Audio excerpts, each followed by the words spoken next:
Good morning, ladies and gentlemen. Peter Racy, Foundation Expo 88 YouTube, and we're up at Coolum, believe it or not. We've been transported back 45 odd million years, and we're here to interview Blair McNamara, who was one of the artists who won a competition that the French Pavilion were running, and Blair should be quite an interesting interview, and with that I shall say good morning. Ladies and gentlemen, Peter Racy here from Foundation Expo 88 YouTube channel, and I'm here this afternoon with Blair McNamara. Now Blair had a hands-on role at Expo 88.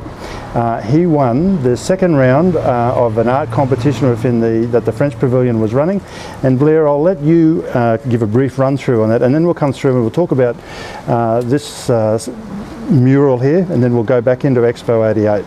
So yeah, I found an ad, and I don't know how I heard about the French Pavilion at the time. We're having these competitions for artists to submit to do a piece for the French Pavilion courtyard. And it was all organised by Hannah Lutsky, who'd done all the murals around the French Pavilion with the Queensland College of Art kids. And the ads came up, and I applied and got selected out of 30 artists or something, and then five artists did a series of work, sculpture on site. It had to be freestanding, and we had to work it on site to what was called the paint to music art exponent of the French Pavilion. So it was really good. I was there every day painting with beautiful French bread rolls with ham on them, and got to know all the staff at the French Pavilion. The Tahitian dancers would regularly come and go. The river stage was there with Crowded House playing amazing music one night. And that's where the mural comes into effect, because as soon as I saw this I thought, the river stage. Yeah. And you said this mural had nothing to do with Expo. As soon as I saw that I thought, the river stage. Well, yeah, you draw on everything, don't you, once you start doing art and stuff? You do indeed. Yeah. So the Tahitian dancers were there, and you obviously had a fantastic time. Yeah, I was on site for about 7 or 8 weeks we were there, and then after they announced the winners and all that sort of thing, we had to come back for interviews and things with dignitaries or something from the French Pavilion. I can't remember now. And so yeah, I had the season pass like everyone did anyway, but we had an extra pass to get in at certain times, and so we could get our cars in. It was just amazing, the whole thing. To see it running in the morning was really interesting. Before the gates were open as well. Everyone running around painting and touching up. Yeah, everyone touching up, and food going off, and coffee, and real coffee in those days, you know, compared to what we were used to in Brisbane. And yeah, it was a real eye-opener. It was like going to another country, wasn't it? Well, it was. I think a lot of people found that as the experience, that it was just very eye-opening. Yeah. Sally Ann Atkinson, during her YouTube, just tells a great story of how a bus driver pulled her up and said, I don't have to travel overseas now because I've seen the whole world. They've all come through this bus. And she just, to this day, tells that story. And often when I'd be painting there, I'd stay into the night, because the river stages have a really good band on every night, and it would be twilight still at 6 o'clock or something. And I'd just keep painting away, and so many people would come up and ask me what I'm doing, and you would meet talking to people all night long, hardly getting any work done, but it was just so interesting to meet passionate people. You know, it was like everyone was on fire with excitement. Well, one of the things when we were doing the pre-discussion that I remember you said was that you thought Expo had changed people's lives, and it had changed your own life, hadn't it? Yeah, that's right. Well, 1988 metaphysically was, apparently I heard years later, was a year of change for a lot of people. They shifted a direction into their careers of life, and you know, things broke down, things opened up.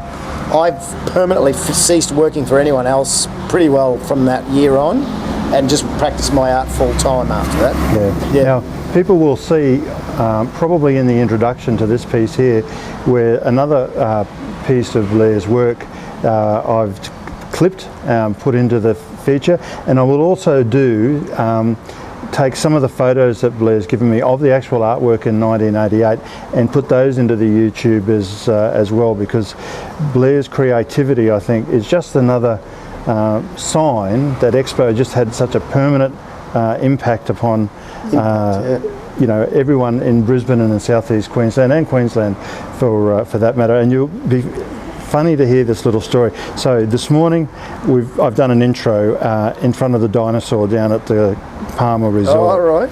And one of the people who are driving us around is either a cousin or a very close friend of yours, and I started to tell them a story about why I was up here and what I was doing the clip for. And they knew you, and they said, "Oh, I must have a look.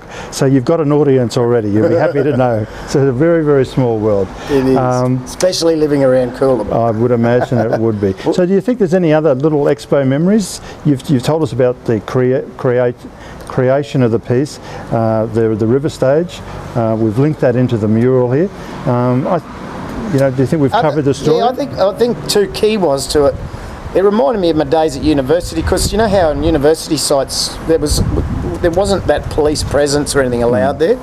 So it had this freedom of safety, and no one was out of control. Obviously there were people there security wise, but it was still pre the days of mobile phones, computers. So when you look back at that time, it was really interesting because we were all kind of a little bit more laid back. And Brisbane was so naive still to have this thrust on it, just threw us into the 21st century in a way, or 20th century or whatever it was. What was it? What century was that again? I don't know. But anyway, yeah, it was the boot Brisbane needed, isn't it? And I never looked back ever since. Well, I didn't. I really think it certainly have moved on.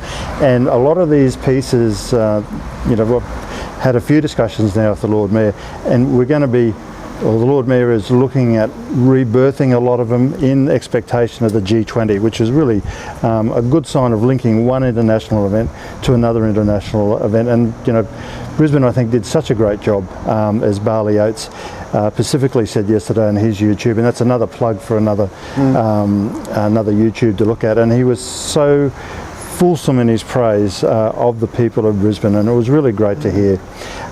Anyway, Blair, thank you so much for coming down, making your time available. Thank you very much. Thanks everyone, and good afternoon.